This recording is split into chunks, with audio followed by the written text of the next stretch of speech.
I have officially joined the dark side. I have started base camping with Bubba. I wanted to see what happened, how the survivors reacted, how well I could actually do with a proper setup, and just standing there, really. Sometimes I kind of ventured out of that zone because my brain is just attracted to chases, but I tried my best to stand my ground, and I played 6 matches of doing this, and the only time a survivor escaped was through the hatch. I was able to hold my ground quite a bit.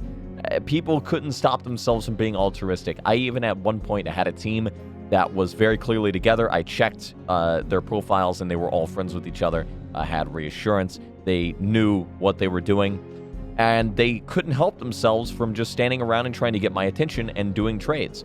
And because of that, I was just able to kill them all. I was able to snowball. And now, I wasn't standing there sometimes. If I could see that I could get a snowball going and get them all down in one fell swoop, I would take it. I would take that ticket. And maybe that's a bit of cheating because, well, I know how to play the game. And maybe a face camping Bubba that just installed might not. But still, I was able to take a situation where 90% of the match, I'm just mainly standing around waiting for someone to show up or revving my chainsaw. And I'm able to get 3 to 4 kills pretty consistently. And the thing is, normally you have to, play pretty hard, bring in some strong stuff, and play like a normal killer, and maybe you'll be able to get 3 to 4 kills.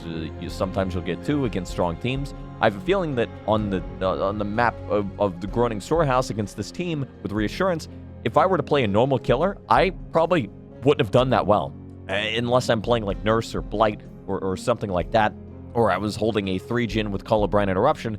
If I just played my normal, standard playstyle of, with Pain Res and maybe some Lethal and Floods of Rage, that's my usual go-to build, something like that, I would have gotten my ass kicked, probably, because there's not really much I can do against a team like that with some dead hards and reassurance and stuff. It's very difficult.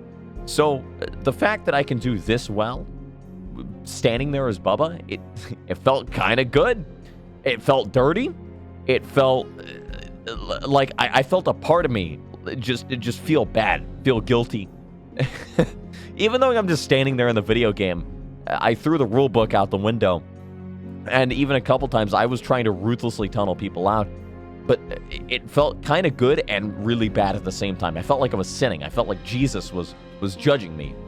And in fairness, probably. But I did really well in the competitive esport known as Dead by Daylight. I did really well by just standing there most of the time.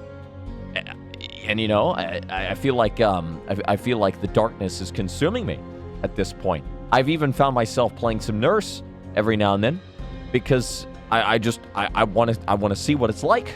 I just want to dip my toes into the scenery, into the evil within, not the game, the concept of evil, of playing Nurse and face camping Bubba. And to be fair, face camping Bubba is kind of a Giga Chad play. I'm not gonna lie.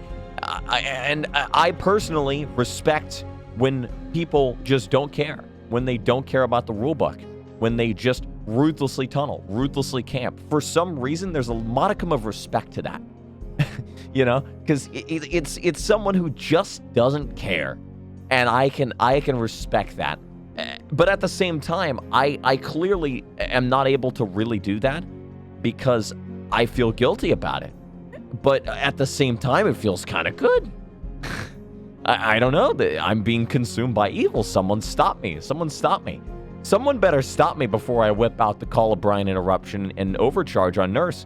Someone better pull me back. I'm going to get there at some point if this trend continues. I'm going to walk down that dark path. And someone's got to stop me before I get there.